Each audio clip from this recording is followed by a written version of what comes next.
Graça e paz, meus amados irmãos, mais uma vez reunidos para mais uma mensagem diária. Louvamos a Deus porque Ele tem nos concedido tecnologia e podemos chegar até os amados irmãos com a palavra de ânimo, vigor, coragem e esperança da parte do nosso Deus. Meus amados irmãos, nós hoje daremos continuidade e encerraremos a série de mensagens que estamos fazendo na carta do apóstolo Paulo a Filemon. Na primeira feita, nós vimos no capítulo 10 acerca principalmente do desejo que os pais devem ter em gerar filhos e criar filhos, não apenas como bons cidadãos ou com boas profissões, mas, sobretudo, criar e gerar filhos no Evangelho. Criar e gerar filhos para serem servos do Senhor. Num segundo momento, nós vimos que o desejo também do nosso coração deve ser não só de chamar os filhos de filhos, mas, sobretudo, de irmãos. Pois na relação do Evangelho não se dará mais em casamento e nem terá mais a relação de pai e filho, mas sim a relação de irmãos em Cristo Jesus. E agora, para esse terceiro momento, nós vamos então compreender acerca deste sentimento, deste rogar que Paulo faz a Filemon, principalmente o sentimento de perdão, o sentimento de receber o irmão sem mágoa. E nas nossas relações isto é muito difícil. As próprias relações de pai e filho, há muita mágoa, há muitas decepções, mas nós precisamos sempre exercitar o perdão. Acompanhe comigo os versos 17 e 18. Se, portanto, me consideras companheiro, recebe-o como se fosse a mim mesmo. E se algum dano te fez ou te deve alguma coisa, lança tudo na minha conta. Vamos orar ao Senhor? Pai, muito obrigado, porque mais uma vez podemos ser instruídos pela Tua palavra, alimentados por ela. O que te pedimos, ó Deus, que o Senhor trate o nosso coração, que o Senhor nos conceda, Senhor, um coração com desejo e vontade de ouvir a Tua voz. É assim que nós oramos, em nome de Cristo. Amém. Meus amados irmãos, agora Paulo chega ao momento de então tratar com Filemon acerca dessa recepção para com Onésimo.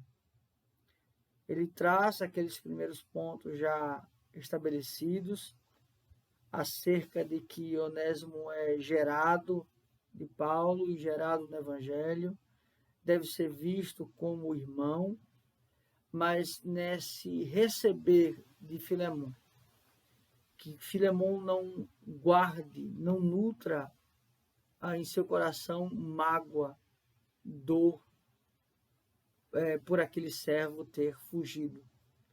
Muito pelo contrário. Primeiramente, do mesmo modo que Filemon tem consideração e amor por Paulo, que ele o receba.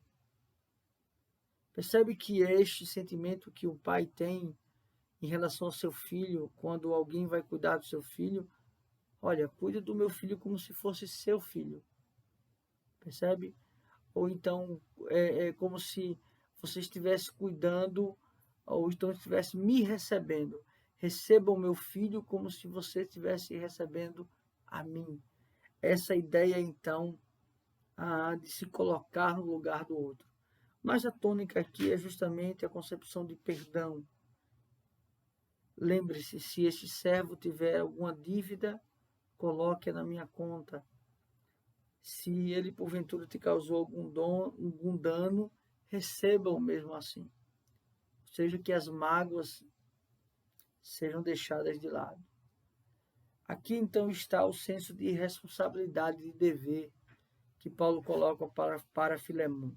Paulo começou esta carta falando deste servo, deste que trabalha pelo Evangelho em Colossenses. Ele coloca a gratidão a Deus pelo trabalho que este irmão tem feito e pelas evidências do seu ministério, do seu trabalho, da pregação. E agora ele pede que este irmão evidencie também esta obra, recebendo a este irmão, que também é o seu servo, é o seu escravo, Onésimo, de volta. Meus amados irmãos, o quanto é difícil o exercício do perdão, o exercício de não,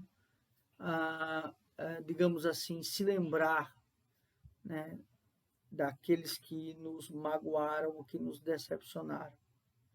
Mas também aqui está o senso de responsabilidade, de dever.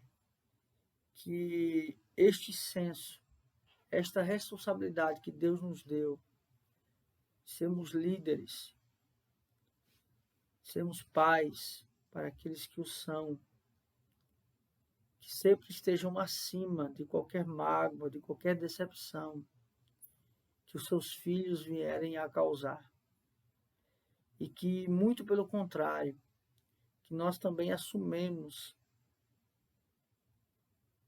o lugar, muitas vezes, desse filho.